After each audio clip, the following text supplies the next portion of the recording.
The Department of Agriculture or DA launches a metro-wide marketing campaign to reduce the mango oversupply by at least half or 1 million kilos.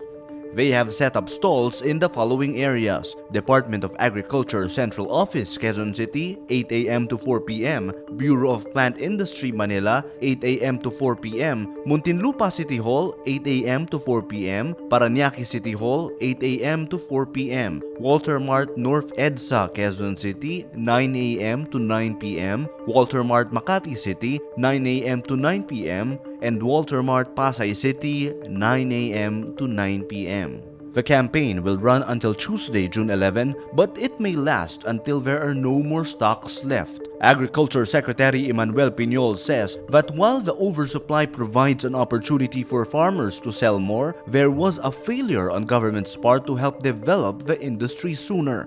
Farmers say the oversupply of mangoes happens every 3 or 4 years, but this time, El Nino contributed to the 2 million kilo oversupply. Piñol says even though they have crafted a mango industry roadmap in 2018, several problems arise, such as linking farmers to markets, bottling and storage issues, and declining exports.